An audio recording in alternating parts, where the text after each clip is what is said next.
அன்புக்குரியவர்களே, நீங்கள் பலவிதமான நெருக்கத்தில், கலகத்தில், குழப்பத்தில் நீங்கள் போய் கொண்டு இருக்கலாம். ஏதோ ஒரு யோசனை உங்ககிட்ட போராடிட்டே இருக்கு. எப்போ நம்ம இதிலிருந்து வெளியே வரணும், எப்போ இதுலேருந்து வெளியே வருவோம் என்ற எதிர்பார்ப்பு இருக்கு.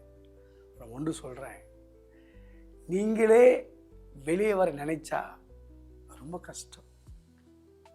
ஒரு மனுஷனால வெளியே வர நினைச்சா ரொம்ப ரொம்ப கஷ்டம். ரோமர் 8ஆம் அதிகாரத்தில் வாசித்து பாருங்கள்.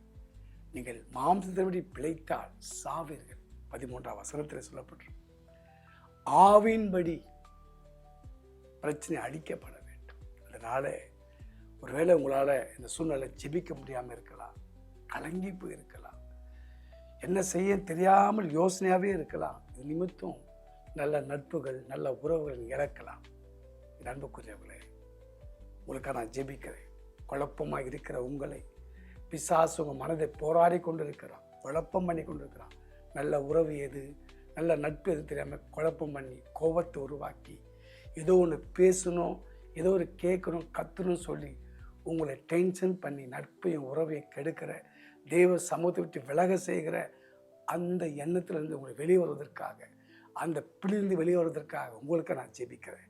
அன்பின் பிதாவே, இயேசுவின் நாமத்தினால் இந்த இரவலில் ஆண்டவரே, மனக்குழப்பங்கள், மன வருத்தங்கள், மன சஞ்சலங்கள், ஆண்டவரே இது ஏன் செய்த, எதுக்கு பண்ண, ஏன் பேசுகிற குழப்பத்தையே பேசி பேசி பேசி அவனை தாறுமாறாக்குற பிசாசு இப்போது இயேசுவின் நாமத்தில் அந்த எண்ணங்களை விட்டு, அந்த சிந்தையை விட்டு, அந்த உணர்வை விட்டு இப்போது வெளியே வரமடியாக கட்டளை கொடுக்குற இயேசுவின் நாமத்தில்.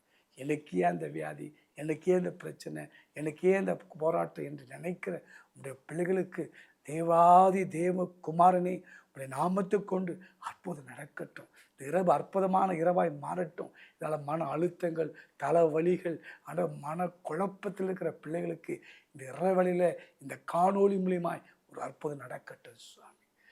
நம்பிக்கை துரோகங்கள், ஆண்டவரே, நல்ல நட்பு உறவை கெடுக்க நினைக்கிற அந்த பிசாசுடைய வார்த்தையை, குழப்பத்தின் வார்த்தையை, கோபத்தின் வார்த்தையை அவருடைய வாயிலிருந்து எண்ணத்தை வெளியே போய் இயேசுவின் நாமத்தில். உண்மையான நட்பு எது, உண்மையான உறவு எது, எப்படி பேசணும், எப்படி இருக்கணும்னு சொல்லி நிதானத்தையும் அறிவையும் தெளிவையும் கட்டளையிட வேண்டும்.